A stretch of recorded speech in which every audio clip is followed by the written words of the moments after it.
Thank you very much, everybody, for that smattering of applause, which is all it deserved at the moment. Just before the coffee break, well, actually in the coffee break, the marketing department came up to me and said, were you all right with all those changes we put in overnight to the presentation? I was like, we'll see. So strap in, this could go anywhere. Okay, so changing the privacy narrative, that's what we're talking about today, which brings up the really interesting word, and that interesting word is change. Change, that's what's facing us at the moment in the world of privacy. Change is scary. Change can be exciting. A personal anecdote for you about change. I've been working for TripleLift, we're an SSP, for about 7 years. 5 of those years, I was running the international business. International business for an American company is anything outside of North America. Could have been worse, they could have called me rest of world, but I'll take international. And then one day the CEO phoned me up and said, John, he said, we want you to run demand globally for TripleLift. I said, that's very nice, I'll accept that offer. He says, but you have to come to New York. Now, I'm based in London, my family's in London. I've actually only lived about 20 minutes away from the place I was born in East London. And so that was a big change for me. I was going to have to go to New York. I was going to have to leave everything behind. And it was very nervous, it was exciting at the same time, but it was a big change for me.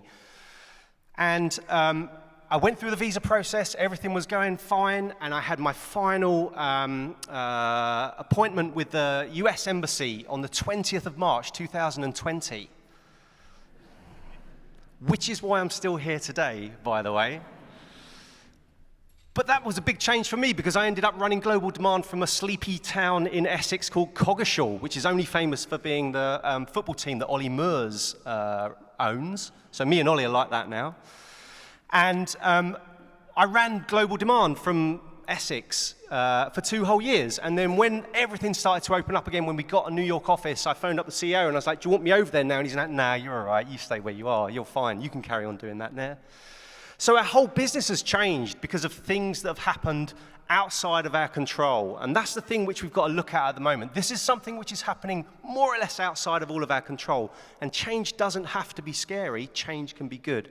So let's see what we might be changing from. This is my profile when it comes to third-party cookies.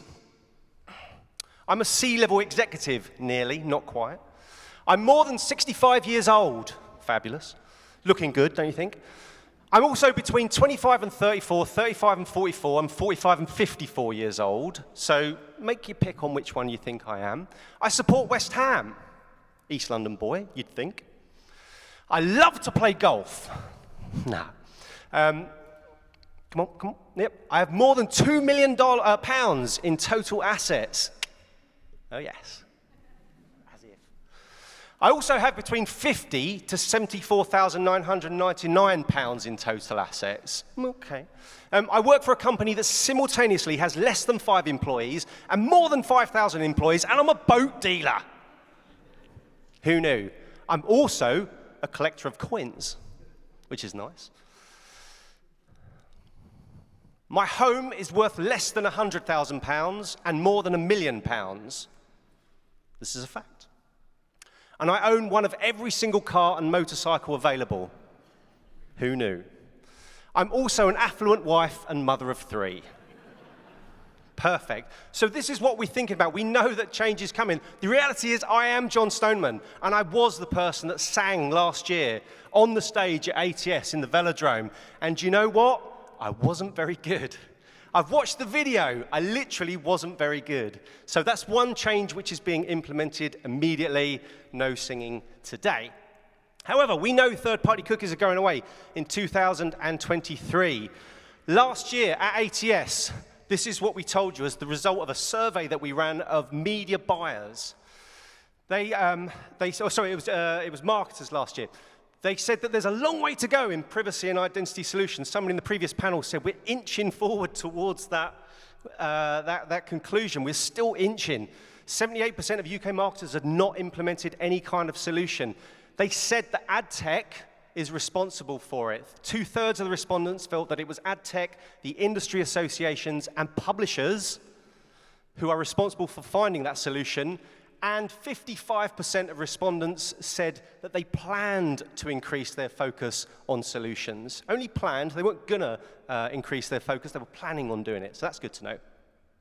So when we were invited back here again this year, we said, well, what are we going to talk about this time around? We could go and rerun those numbers and see what happened, but actually that's probably a bit boring because really things are just going to have inched on a little bit further. We might be 65% of people.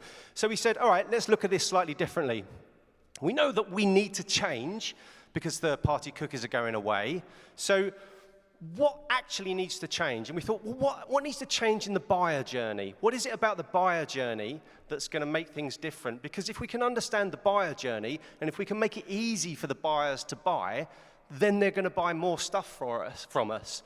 And if they buy more stuff from us, they're going to spend more money in the ecosystem. They're going to spend more money on TripleLift. That's going to keep our shareholders happy. It's going to give me a bigger bonus, and I'll be able to collect more coins. Really important to me. So we did another survey, 1,500 programmatic buyers across the world, UK, France, Germany, US, Singapore, and Australia, and we asked them a bunch of questions. If anybody wants the data from this at the end, you'll see an email at the end, and we'll share it with you because we're quite happy to do that. But, or you can take pictures and post them on the internet, and then my marketing department think I'm awesome. So snap away. So what the first question we said was, what are the first 3 criteria that you consider before launching a campaign? And we gave them these options. It was multi-choice. They could pick as many as they want and put them in the rank that they wanted. Ad formats, engagement KPIs like CTR, VCR, etc. The impact on brand metrics of what they were doing, so awareness, consideration, intent, or is it ROI, or is it targeting? What are the things that you think are most important? Number 1 was brand metrics. Okay, it's all about how is this campaign going to affect the brand's metrics. The second was engagement KPIs. Okay, so it's all about the performance of the campaign. So we want to see that it's raising brand awareness, and we want to see how effective it is. And then the third was which formats we're going to run it on. More than 2/3 of buyers globally chose those 3 criteria as their buying filters. And what's interesting about that is that targeting is currently not top of mind. It's at least the 4th thing in 2/3 of the global buying community's assessment of what they want to do. Second question was question 4 in the survey, which is why it says question 4 at the top, so just bear with me. Second question that I'm putting in this presentation, because it was question, you get it. So rank in order of highest to lowest in regard to impact on ad receptivity and KPIs. Okay, everybody following along with that one? It's pretty good. Is it mixing multiple formats? Is that the thing which is going to give the biggest impact on ad receptivity or KPIs? Is it effective targeting? Is it confidence in the partners that you're working with? We've heard in previous panels, trusted partners, it's important. Or is it about the content of the ad itself? And when asked what matters most, 44% of the respondents in the UK said effective targeting is the most important thing with regard to the impact on receptivity. So all of a sudden, targeting becomes important. Although it was lower down in the initial thinking, it suddenly becomes important because buyers are acutely aware that effective targeting is going to have a big impact on performance. And then what are the top challenges you face when executing a programmatic strategy? I won't read through the list there. There's a whole bunch of them. But exactly half of the respondents in both cases, in the UK and the US, said that gathering performance data and accurate targeting capabilities are the most important thing. Okay, so we have this perception in the marketplace that third-party data is more accurate rather than first-party data, but we saw that in the results. There was more confidence from the buyers that third-party data was going to be more effective for them than the first-party data. But we know from all of the work that we've done analyzing this that something like 47% of all ad requests are not addressable by third-party cookies. First of all, you've got all the browsers that have already deprecated cookies. Then you have all of the situations where you get like a failed cookie sync between the SSP and the DSP. So there's a huge amount of the inventory which is out there, which is not addressed by third-party cookies. And then we also know that on average, you get a 2x accuracy when you use first-party data. We recently acquired a company called 1+X, and they gave us some insight into how effective their campaigns are when they use first-party data, and we compared that with a study that Deloitte ran, which suggested that third-party data is accurate about 30% of the time. So you can get a 2x return if you use first-party data. So we know that targeting is perceived as an absolute given when launching a campaign, okay? And we know that buyers credit effective targeting, that's the thing which is really going to drive performance. We know that they see targeting is a key challenge, but they still think that third-party cookies are more trustworthy. And if you listen to all the panels today, you'll hear people saying that we should be beyond that now. We've got to get past that. You know, we know that that's the past, and like all we're doing is running towards this point in time when we're going to have to stop. Correct, but that's not what the buyers are thinking at the moment. They still are relying on, what was the phrase previously? It's like they're addicted to the status quo. That's the change that we're going to really, really need to try and address. So let's just absolutely agree amongst ourselves what first-party data is, because we've already heard a lot of statements today about what it could be and what it perhaps is, and I think there's a perception that it's just about login demographic data, and it's not. It's so much more than that. First-party data is all sorts of things. It's behavioral data, so what people are doing when they're visiting the site. It's contextual data. What content are they navigating in and around? It's data around single-session page views. It's site navigation patterns, all the various different things that they're doing. Multi-sessions, what happens when that user comes back again? What are they looking at? How much time are they spending? What's the frequency of their visits? What's the recency of their visits? This can all be captured by the publisher as first-party data and then used in order to create targeting parameters. And then, of course, you've got login information. That's fantastic. If you can add that in, that's the sprinkle on the top of the whole thing. We run lots of campaigns based around the performance of individual ad placements. We collect all of the high-performing ad placements, whatever your KPI is, together, and that's something we package up to the buy side, and they like that because it takes a lot of the frustration away from the optimization they need to do for their campaigns. So what do we need to prove about first-party data? First of all, we have to prove it's more private than third-party cookies. Of course it's more private than third-party cookies. We know that. That's why we're all about it. We have to prove that it's more than just contextual and more than just login data. We have to show that it can scale across all formats, all browsers, all publishers, and that's what some of the solutions are that we need to all work together to build. And we need to show the world that it addresses pretty much all of the targeting options that you can go after, including a lot of the retargeting use cases. So our belief is that first-party data can just offer so much more accuracy in targeting, and we need to give it its shot right now. So our solution, or this is the industry's solution, this is what we have to do as a collective group. We have to find ways to pair that first-party data and the media together. Like, collect as much first-party data as possible, find the appropriate media that the campaign needs to run on, and get those things together. Then just build up targeting campaigns, build up, using the technology that exists out there today. We can do that already. We can get audience targeting together with the supply that we need, and then build out the scale using first-party data and media. And just to conclude, I am 50 years old, for all those that get it right. I have a battered Citroen DS3, and I used to ride a motorbike. I love running. I don't like golf. I love running. TripleLift recently just passed 500 people and is continuing to grow.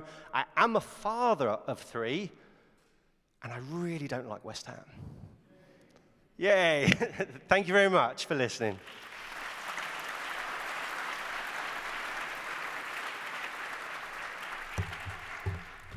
Thank you, John, for that. You're very welcome. Fantastic presentation. I am a little bit disappointed that you didn't sing this time. But, you don't want me to sing again, do you? All right, show of hands. Who wants it? All right. Maybe. Race. Yes. You never close your eyes anymore when you kiss my lips, and there's no tenderness like before in your fingertips. I mean, I'm just going to put this down. You're trying hard not to show it, Gracie, 'cause Gracie, you know it. She's lost that loving feeling. Come on, you all. Whoa, that loving feeling. You've lost that loving feeling. Now it's gone, gone, gone. Thank you. There you go.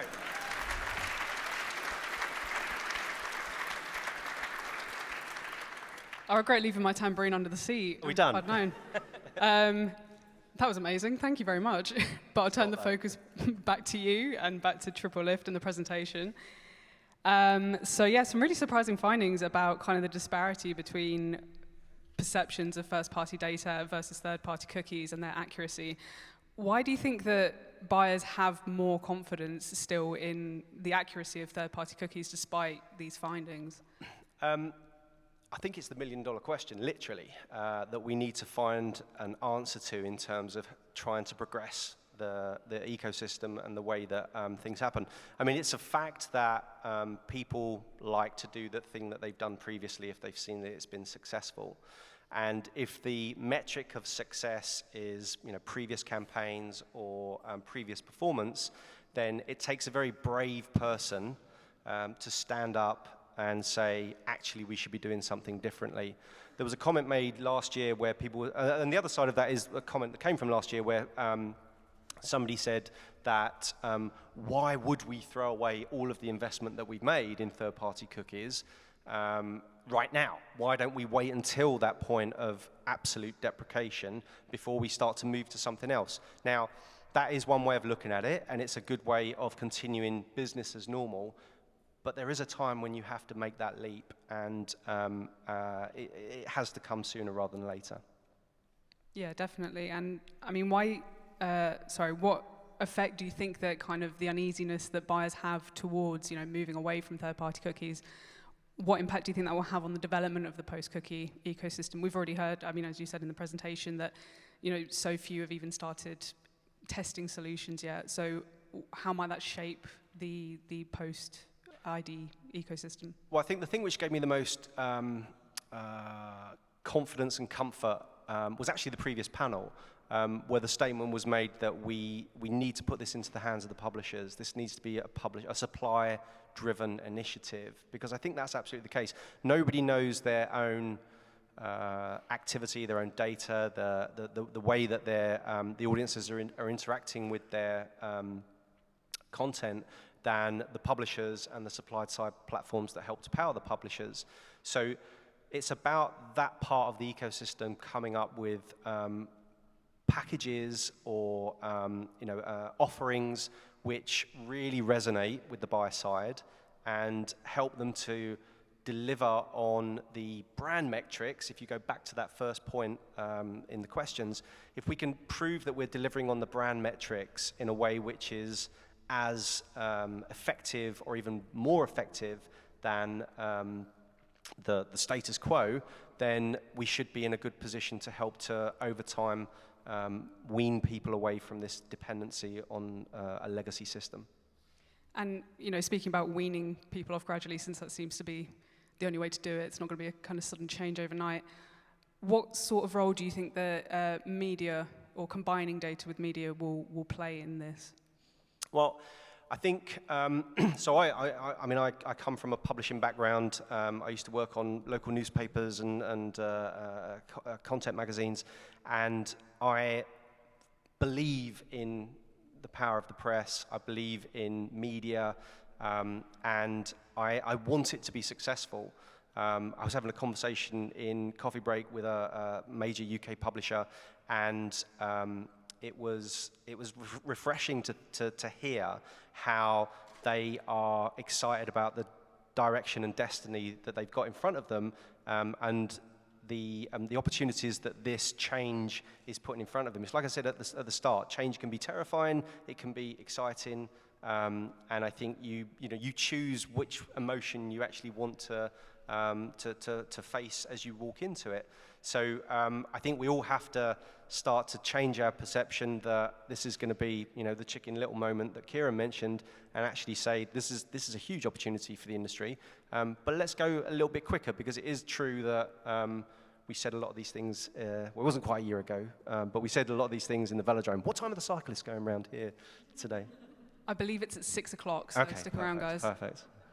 I mean, so much more we could talk about, so many fantastic insights in the presentation, and incredible singing. So you've brought so much to the table, John. Thank you so much, and thanks, guys, for Thank you for indulging me. anytime.